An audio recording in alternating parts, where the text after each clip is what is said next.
Como dijo alguna vez René Descartes, la matemática es la ciencia del orden y la medida, de bellas cadenas de razonamientos, todos sencillos y fáciles.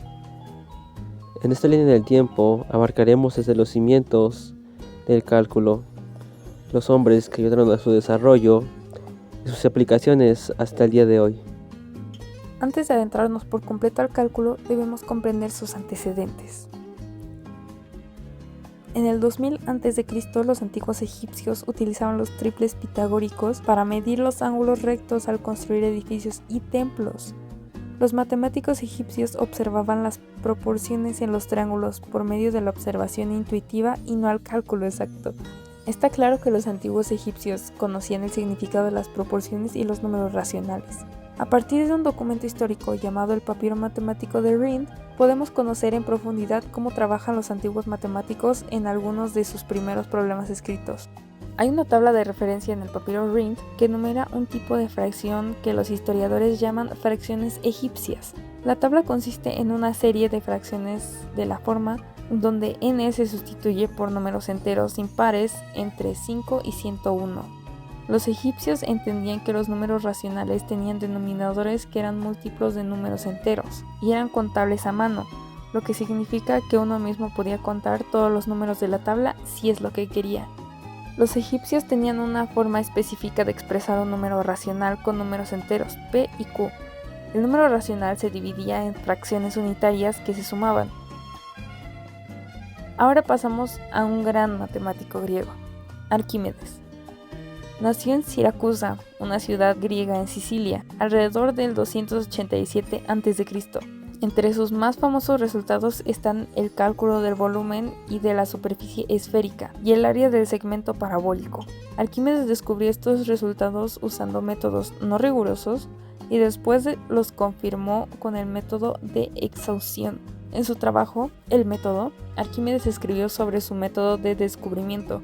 El método mecánico de Arquímedes se basa en la ley de la palanca. En él, Arquímedes muestra el método que presumiblemente usó para obtener muchas de sus conclusiones en problemas sobre áreas y volúmenes, dándose cuenta que es muy ventajoso tener una noción preliminar del resultado antes de llevar a cabo la demostración geométrica deductiva. Arquímedes empleó para este propósito, junto con su ley de la palanca, la idea de una superficie conformada por líneas. Bonaventura Cavalieri, matemático italiano del siglo XVII, hizo aportaciones fundamentales para el cálculo al desarrollar el método de los indivisibles, una técnica precursora del cálculo integral que consideraba figuras geométricas como el resultado de sumar infinitos segmentos o figuras planas paralelas. Este método permitió calcular áreas y volúmenes como los de pirámides y esferas, y sentó las bases para el desarrollo del cálculo infinitesimal por matemáticos como Isaac Newton y Gottfried Leibniz. El método de los indivisibles. Cavalieri concibió las figuras planas como colecciones infinitas de segmentos de recta paralelos a una base. De manera similar, los sólidos eran vistos como el conjunto infinito de figuras planas paralelas. Esta perspectiva infinitesimal revoluciona la forma de pensar sobre el área y el volumen, permitiendo su cálculo mediante la suma de estas partes infinitamente pequeñas. Fue un astrónomo y matemático alemán. Las aportaciones más importantes de Johannes Kepler son las 3 leyes del movimiento planetario, que escriben que los planetas orbitan en elipses y no en círculos, y explican su velocidad y relación entre su órbita y su periodo orbital. También aportó la óptica, explicando la refracción y creando el telescopio kepleriano. A las matemáticas, desarrollando métodos de cálculo y trabajando con poliedros, y fue el primero en proponer la noción de que la gravedad es una fuerza que actúa entre dos cuerpos, además de acuñar el término satélite. Aunque el siguiente par no trabajó en conjunto, a ambos se les atribuye el desarrollo del cálculo de forma independiente. Isaac Newton desarrolló su versión del cálculo a la que llamó teoría de fluxiones entre 1665 y 1666, pero la mantuvo en secreto. No fue hasta 1704 que se publicó en un apéndice de su libro Óptica. Su enfoque era más geométrico y analítico, enfocado en la física. Gottfried Leibniz llegó al cálculo de forma independiente. entre 1673 y 1676, y publicó sus estudios en 1684. Su método fue más analítico y su sistema de notación de Leibniz para las derivadas e integrales es el que prevalece hasta hoy. Leonhard Euler, el matemático y físico suizo, entre sus aportaciones se incluye la fórmula de Euler, que unifica las funciones exponenciales y trigonométricas, el desarrollo del análisis complejo con el estudio de integrales y funciones, la introducción de la notación matemática como f entre paréntesis x para funciones y usando la i para la unidad imaginaria y la creación del cálculo de variaciones. También introdujo las funciones beta y gamma, la fórmula de sumación de Euler-Maclaurin y aplicó métodos analíticos a la teoría de números, sentando bases para el teorema de los números primos. Joseph Lewis fue un físico, matemático y astrónomo italiano que hizo importantes aportaciones al cálculo al crear el cálculo de variaciones. Este consiste en el desarrollo de la rama del cálculo, que estudia las cantidades que varían, e hizo importantes aportaciones al cálculo, como por ejemplo el cálculo de variaciones, en el cual desarrolló esta rama del cálculo que estudia las cantidades que varían y sentó las bases para la teoría de ecuaciones diferenciales, convirtiéndola en una disciplina más rigurosa. Notación de derivadas parciales. Introdujo la notación y las primeras ecuaciones diferenciales parciales, un paso fundamental para el estudio del cálculo con múltiples variables. Mecánica lagrangiana. Reformuló la mecánica clásica, dándole un marco más general y elegante mediante el uso del cálculo variacional. Introdujo el concepto de coordenadas generalizadas y la función lagrangiana. Y por último, el cálculo de funciones y teorema del valor medio. En su obra, Teoría de las funciones analíticas, demostró el famoso teorema del valor medio, hoy conocido como el teorema de Lagrange.